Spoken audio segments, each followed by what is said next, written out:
خروج بیماری سیرویاتی کرونا یا خود کووید 19 که کل ساکنان سیاره را به تشویش آورده است، هر یک فرد ضرور است که در حفظ و حمایت سلامتی خود و پیوندان خویش خود را مسئول بداند.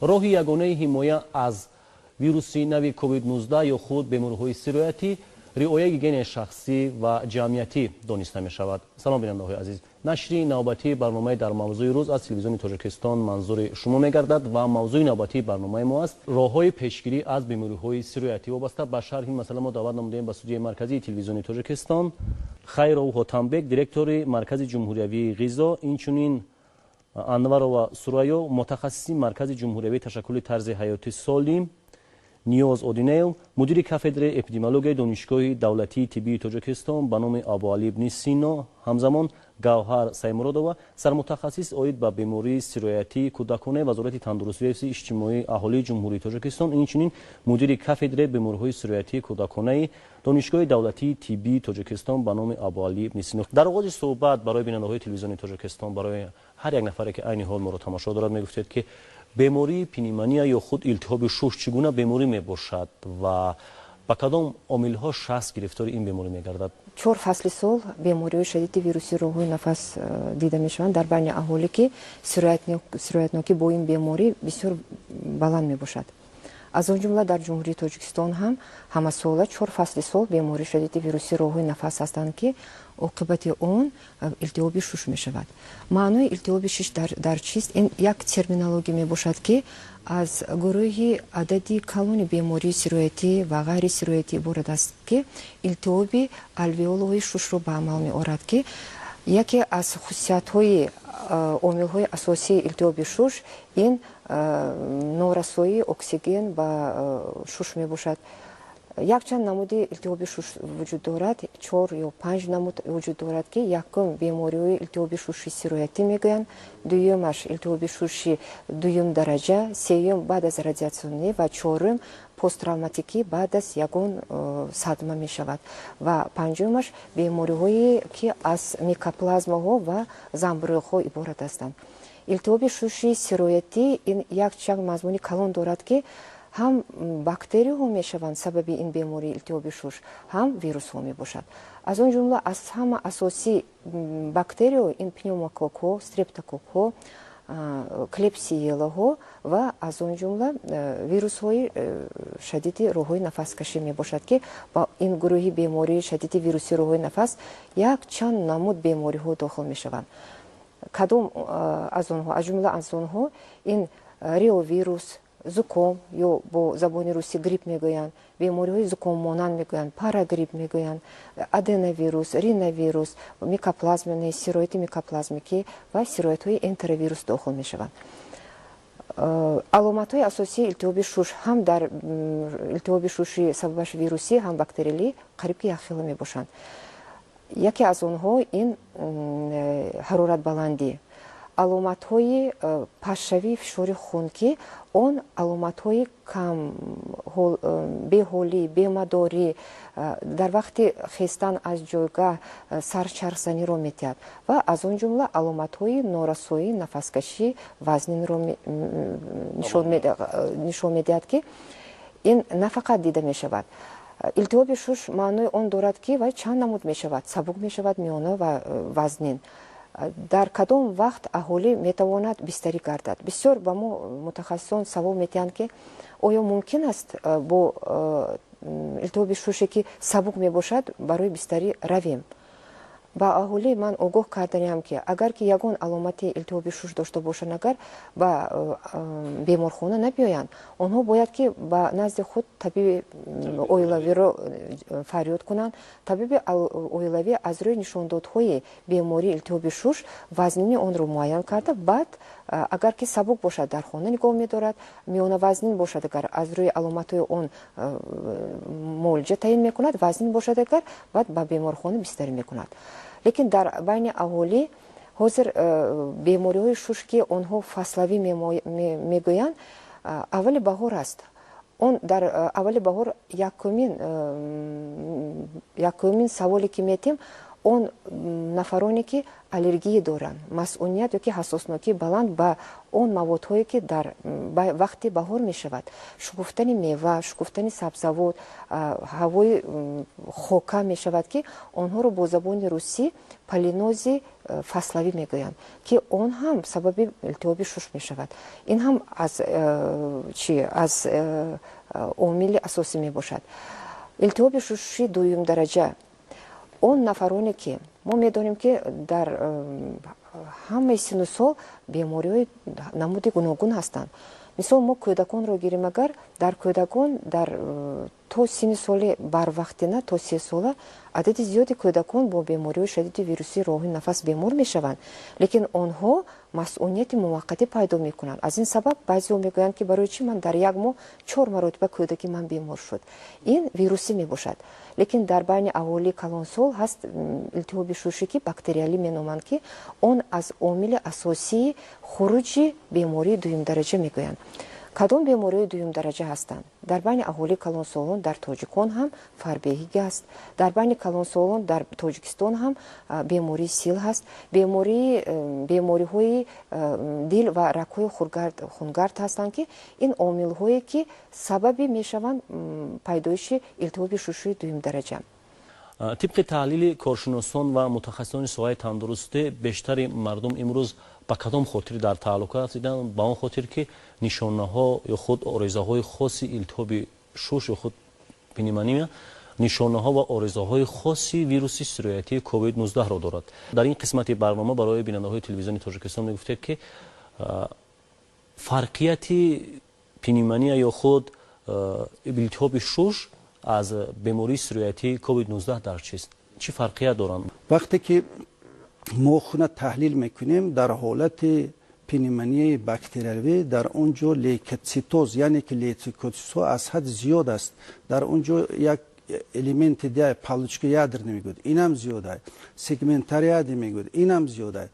не ки дар ҳолати пневмонияи COVID-19 ин чизҳо нест. паст мешаванд ин чизҳо. аз он ҷумла лимфопения мегӯяд, лимфаҳо паст мешаванд. барои ҳамон фарқияти калон дорад. ин рентген баям маълум мешавад ки тамоман дигар, яъне ки дар рентген шуш хира мешавад ба мисли чӣ хеле ки мегӯн матови стекло мегӯм мова. ҳамин хел мешавад. пневмонияи бактериялӣ ин тамоман аломатош дигар аст. бемории пневмония ё худ илтиҳоби шуш дар баробари оне ки таби баланд мешавад, ин ки ҳарорати инсон баланд мешавад, сулфаи хушк онро фаро мегирад, нишонаҳои хоси зукоми мавсимиро бештар доро мебошад. боз кадом оризаҳои хоси худро дорад ин беморӣ? оризаи пневмония дар чист? дар он вақте ки норасои оксиген шавад, аз рӯи ҷой доштани аломатҳои бактериявӣ гуфтем ки он аломатҳо вобаста доранд аз масъунияти пасти кӯдак ё одами калонсол, аз бемориҳои ҳамрадиф гуфтем. дар он сабаб аломатҳои вазнини норасои нафаскашӣ пайдо мешаванд. онҳо 5 намуди асосӣ доранд ки агар ки 2 намуди аз ҳамон 5 намуд 5 аломат дида шавад, агар мо аллакай мегӯем ки ин илтиҳоби шуши вазбин гуфта. яке аз онҳо адади нафаскашӣ зиёд мешавад аз меъёр, вобаста аз сину соли одам, кӯдак мебошад. дуюм, аломати дар вақти нафаскашӣ иштироки мушакҳои байни қабурға ва таги қабурға дар вақти нафаскашӣ ки ба поён фурӯ меравад. сеюм, аз сабаби набудани оксиген, нарасидани оксиген, лабҳо, луопардаи лабҳо ва забони кӯдак, одами калонсол ки бо пневмония мебошад, кабудшафтоб мешавад. чорум, адади нафас дар вақти нафаскашӣ норасои оксиген, он одаме ки норасои ҳаво дорад, агар вай чӣ кор мекунад? вай ҳаворо бо шадид мегирад, ба худ нафас мекашад, дар ин вақт ҷумондани сар мешавад. аз он сабаб мо мегӯем ки ин агар ки 2 аломаташ бошад, аломатҳои норасои вазнини илтиҳоби шуш мегӯянд ки ин сабаби фафти одам мешавад, фафти кӯдак, фафти калонсол. гуфтаниам ки дар ҷаҳон ҳамасола аз 350 то 400 миллион одамон бо бемории шадиди вируси роҳҳои нафас онҳо сироят меёбанд, лекин аз онҳо қариб 30 миллион мефафтанд. дар ҷумҳурӣ бошад ҳама сола аз рӯи он нишондодҳои оморӣ мо медонем ки дар байни аҳолӣ 25-30% аҳолӣ дар вақти мавсим ҳам бошад ғайри мавсим ҳам бо ин беморӣ дучор мешавад. аз адади онҳо 1000-1700 адад мефафтанд. лекин ҳама вақт фафт дида намешавад. Фафт дар кис дида мешавад. мисол дар гурӯҳи муайян, гурӯҳи хатарнок мегӯем. Якум гурӯҳи хатарнок дар байни кӯдакон ин кӯдаконе ки нодуруст ғизо мехӯранд. дуюм норасоии витамини А. аз ин сабаб вазорати тандурустии ҷумҳурии Тоҷикистон аз рӯи нақша 2 маротиба дар як сол витамини А барои кӯдакони то синни 5 сола медиҳад. 3 намуд ҳаст, 3 ранга ҳаст ки он рангҳои сурх, зард, кабучатов мебошад ки ҳар як ранг воҳидҳои меъёри алоҳида ба худ хос дорад ки барои синну соли кӯдаки муайян то 6 моҳа, аз 6 моҳа то 11 моҳа, аз 11 моҳа то 5 сола дода мешавад. дуюм дар одамони калонсол ин ҷой доштани он бемориҳое ки музминиятро метиҳад. дар 2 фасли сол вай сарашро мебардорад. ин бемориҳои ревматизм, бемориҳои роҳҳои нафаскашие ки онҳо сил мебошад дар Тоҷикистон адади зиёд ва бемориҳои дил ва ракҳои хунгард мебошад. илтиҳоби шуш дар ҳама бемориҳо дида мешавад, лекин он аз пешгирии он вобаста мебошад ва пешгирии он худ муолиҷавӣ нест. адади зиёди аҳолии мо худашонро муолиҷа мекунанд. вақте ки ба назди мо сироятпизишкон мебиёянд, аллакай кӯдак дар шароити ададҳои нафаскаш зиёд ҳама аломатҳои норасоии вазнини нафаскашӣ дорад. мо мепурсем чанд рӯз бемор аст? 10 рӯз. ин чӣ маъно дорад? дер муроҷиат мекунанд. аввал худашон як чанд рӯз муолиҷа мекунанд, баъд табиби оилавиро ҷиғ мезананд ва рохат менависад. онҳо розӣ намешаванд ки адади кӯдакон зиёд, корам ҳаст ё дигар корам ҳаст гуфта, ё худаш кор мекунад ё зан. аз ин сабаб бисёр сабабҳо мешаванд ки кӯдакро, одами калонсолро ба беморхона дер мебиёранд. аз нигоҳи шумо ҳамчун директори муассисаи давлатии маркази ҷумҳуриявии ғизо гуфта метавонед ки шахсе ки хӯроки нодуруст истеъмол менамояд, нӯшокҳои нодуруст менӯшад, ба бемории роҳҳои нафас бахусус ба илтиҳоби шуш гирифтор гардад. инкишофи бемориҳо инчунин бемориҳои гӯем ки роҳҳои нафас аз пас будани масъуният вобастагӣ дорад ки дар шаклгирии масъуният омили ғизо нақши калидиро мебозад. ба ҳамагон маълум аст ки мо шумо ин гӯем ки ин маҳсули 50-60 сола нест. ин аз давраҳои инкишофи инсоният пайдо шудааст. ҳамон гӯем ки ҳамаи моҳон агар дида бароем аз ҳамон даврае ки инсоният пайдо шудааст, мо зери таъсири омили ғизо ҳастем ва ҳамон иммунитете ки ҳозир мо мегӯем, омилҳои ирсие ки гап мезанем, сату сифати зиндагӣ мегӯему, дарозумрӣ мегӯем, беморшавӣ мегӯем. ман ҳамчун мутахассиси ғизо мехоҳам гуфтан ки ҳамаи ин вобаста аз ғизо аст. модоме ки ин хел бошад, агар шахс ба норасоии ғизо дучор гашта бошад, яъне ки аз меъёр кам истеъмол мекунад ғизоро, моддаҳои ғизоӣ ва неруро, ки ин ба пас шудани масъуният оварда мерасонад. аз як тараф ин сабаби гӯем ки бемориҳои ҳам сироятию ҳам ғайри сироятӣ мегардад. бо чӣ хеле ки шумо зикр кардед, аз меъёр зиёд истеъмол намудани нерӯ метавонад сабаби бемории фарбеҳӣ гардад. дар баробари бемор шудан ба бемории фарбеҳӣ шахс метавонад аллакай ба дигар бемориҳо низ аз сабаби гирифтор шудани бемории фарбеҳӣ ба дигар бемориҳо дучор мегардад. дар таҷрибаи тиббӣ, дар гӯем ки натиҷаи корҳои илми тадқиқотӣ баръало собит шудааст ки шахсоне ки ба ҳамин ҳолат гирифторанд, аллакай онҳо ба бемории фишорбаландӣ дучор мешаванд. як қатор бемориҳои саратонӣ мавҷуд аст ки аз аз мавҷуд будани бемории фарбеҳӣ сар мезанад. бемории фарбеҳӣ на танҳо бемории як миллат ё худ як давлат, балки беморие аст ки кулли сокинини сайёраро ба ташвиш овардааст. аксар коршиносон ва таҳлилгарони сатҳи байналмилалӣ дар самти тандурустии ҷомеа ва аҳолӣ бар он назаранд ки истеъмоли хӯроки гарм ва нӯшокиҳои аз ҳад зиёд газнок ва сард метавонад боиси он гардад ки шахс ба бемории роҳҳои нафас гирифтор гардад. дар ин бора шумо чӣ назар доред? мо бояд дарк кунем ки ҳамин калимаи ширинӣ худаш ин маънаи оно дорад ки дар таркиби чунин нӯшокиҳо қанд мавҷуд аст. қанд яъне карбогидрат мавҷуд аст ки ин ҳамчун карбогидрати оддии тезҳазмшаванда тасниф меёбад. мавриди нӯшидани ин гуна нӯшокиҳо дар меъдаи рӯда ин тез ҷабида мешавад, тез ба глюкоза мубаддал мегардад ва гӯем ки аз меъёр мо бояд ина баръало дарк кунем ки аз меъёр зиёд истифодаи чунин маҳсулотҳои хӯрокворӣ метавонанд сабаби бемории фарбеҳӣ гарданд. бемории фарбеҳӣ низ метавонад сабаби бемориҳои илтиҳобии шуш шавад. дар ин қисмати барнома назари шуморо ҳамчун мутахассисони соҳаи тандурустӣ роҷеъ ба он мехостем фаҳмида бошем ки мардуми шаҳрванди ҷумҳурии Тоҷикистон ҷиҳати пешгирӣ аз бемориҳои роҳҳои нафас бахусус аз бемории пневмония ё худ илтиҳоби шуш бояд чиро бидонанд ва дар мадди аввал бояд чикорҳоро ба анҷом берасонанд то худ ва пайвандону наздикони хешро аз сироятёбии ин вирус ё худ ин беморӣ дар эмин нигоҳ бидоранд. пешгирӣ намудан ин беҳтар аз табобат мебошад ва ҳар як шахс бояд ки ҳар роҳҳои пешгирӣ намудани ҳар бемориро яъне ки бояд ки донад ва он қоидаҳое ки нисбати риоя намудани пешгирӣ қабул карда шудааст онҳоро бояд ки риоя кунад ва баъд аз риояи ин қоидаҳо шахс метавонад худро аз ҳар гуна бемориҳои сироятӣ яъне ки эмин нигоҳ дошта тавонад.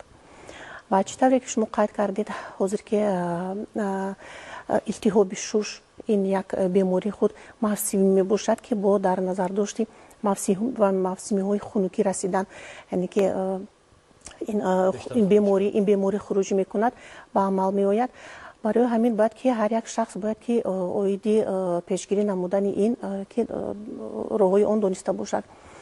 яъне ки кадом роҳҳоро бояд якум дар ҳавои сарду яъне ки хунук ҳангоми ки аз хона ба берун баромадан бояд ки либоси ба ҳамун нигоҳ карда ба фасл пӯшидан лозим аст. яъне ки ба тан либоси гарм пӯшидан дар кор, пои афзоли гарм пӯшидан лозим аст ва сарро ҳам ҳатман бояд ки пӯшондан лозим аст.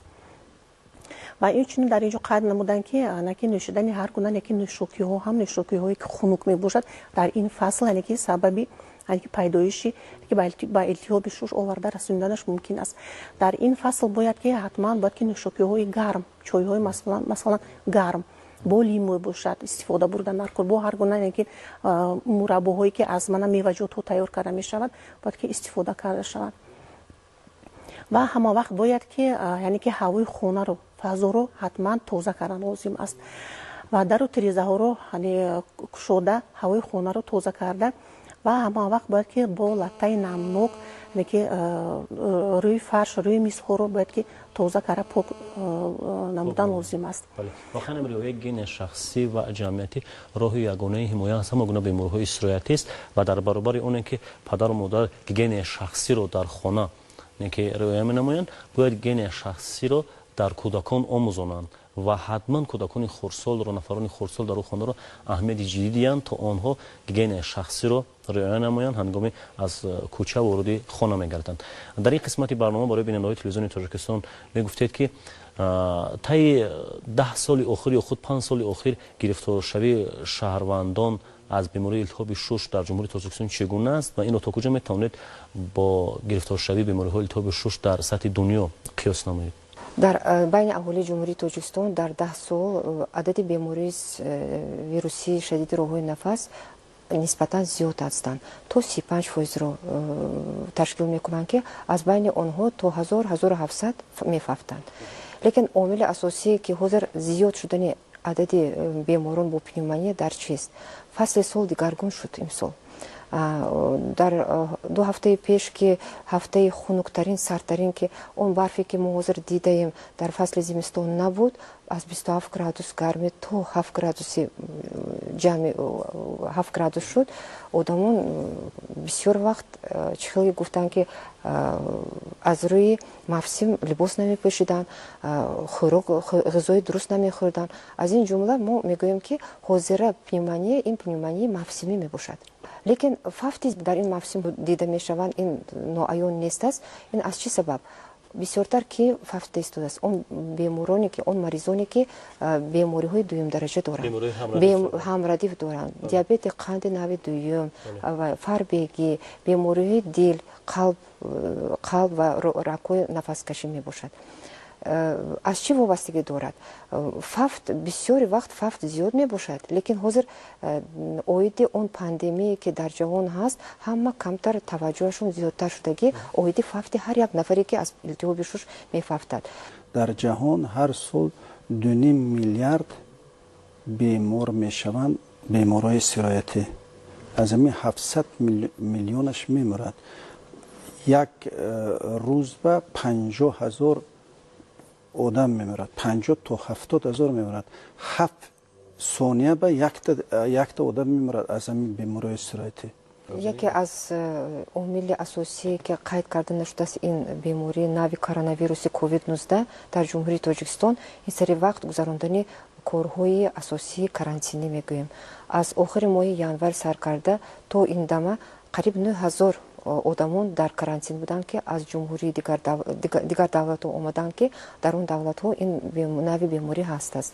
ҳозир 7,500 аз нафарони карантин ки якчанд карата аз онҳо моли шак гирифтанд ки манфӣ биромад ҷавоб дода шуданд. 1,500 ҳозир дар зери назорати табибон мебошад ки дар ҳамаи беморхонаҳое ки онҳо хуб бистарӣ мешаванд дар давоми 14 рӯз шабу рӯз шабона рӯз табибони сироятшинос, табибони эҳёгар ҳастанд. ман Икром Музаффар Акрамбоев, сокини ҷамоати Ҳайдар Усмонӣ ноҳияти Боҷон Ғафуров, асаби он ки дар ҷумҳурии Ӯзбекистон шаҳри Тошканд амалияти ҷарроҳӣ диламу гузаронда шуда буд. баъди баргашт аз ҷумҳурии Ӯзбекистон дар беморхонаи ҷамоати Ҳайдар Усмонов 14 рӯз ман зери назорати духтурон будам, карантина будам. баъд аз ба охир расидани карантини 14 рӯза боз аз тарафи табибони минтақавӣ оилавӣ ман боз 14 рӯзи дигар маро гирифтанд ба карантин. ҳозир саломати ман хуб аст. ман Юсупова Дилорум Қодировна истиқоматкунандаи ҷамоати ғозиён мебошам. 12 апрел то инҷониб ҳамин рӯз омадаам, дар карантин будам барои ҳифзи саломатӣ. ҳамин хел шуд ки карантин ба беморхонаи шаҳри рақами 2 фуромда мондем. онҷава 25 та беморо буданд. ҳамин хел шароит ҷудоям насб вайкараги аз тарафи маъмурияти беморхона, 3 маҳал хӯрокҳои гарм, ҳама тинч саломат омдем. мана худоро шукр хона омдем, бо зери назорати духтури оилавива мешим. мана духтури оилавива дубор омда моя хабар гирифтам. оилава шидем бо 14 рӯз карантина мешидем. ин ҳеҷ гап не. ин ҳамин барои моя ҳифз кардан аз ҳар хел бемориҳо, барои ҳифзи саломатии худомою аҳли оиламо мебошад. ҳамон ба аз ҳама илтимос мекардам ки ҳар хел воҳима ва нафроитон гапои номаъқул ба гӯш накунанд. раҳмат ки ба ҷаноби олӣ ки моя ба ҳамин хел вайҳо эҳтиёткарӣ истодиянд ки ҳар хела бемориҳо инҷава набиёд, ҳар хел гапо нашавад. ман сокини ҷамоати ғозиён ноҳияи Бобоҷон Ғафуров Муллоева Мунаввар мебошам. ман дар беморхонаи рақами 2 ҳамчун бемор рафта будам. вақте ки унҷа карантин шуд, боз ман 14 рӯз давом додам. мана духтуро моя нағз нигоҳ карданд. саломатиамо хуб. раҳмат ба президенти мамлакатомо, раҳмат ба духтурон ки моя барои ҳамин қадар ваямо ғамхорӣ карда истодаанд. мана имрӯз манба ҷавоб шуд. мана моя аҳволамо тез 2 соат ба як бор омда мана имрӯз نگاهی بین کرده ایستادند. هنگامی که در کرانتین بودیم شرایط ما خیلی خوب بود. ابوال ابن سینا معروفترین طبیب سطح دنیایی سالمی هر یک فرد را به 3 قسمت جدا کرده است. قسمت یکم رعایت حتمی گین شخصی و قسمت دوم درست استفاده نمودن غذا و قسمت سوم درست خواب رفتن. یعنی 8 ساعتی که از نگاه علمی طب معین شده است باید انسان با پورگی آن را استفاده برد، یعنی خواب رود. در این زمینه اگر هر یک فرد در مورد اول گیگین شخصی رو رعایت نماید، غذای خوب یعنی درست استعمال نماید، خوبی که از نگاه علمی طب معین شده است باید درست استفاده برد، امید است که به یگان نوع بیماری‌های سرایتی گرفتار نمی‌گردد. برای یک صحبت صمیمی سال سپاس و تشکر می‌کنیم به شما. بیننده‌های عزیز، دوباره می‌شنویم که هم صحبتانی ما بودن کارمندان ساحه تندرستی راجع به بیماری‌های سرایتی صحبت داشتیم. در همینجا صحبت ما به انجام می‌رسد. برنامه‌های دیگری تلویزیون تاجیکستان باشد ادامه دارد. برای که شما خوشبختی، سلامتی و بهترین شوی زندگی را تمنا داریم. خود و نزدیکانتان را احتیاط نمایید تا برنامه‌های دیگر. خیر.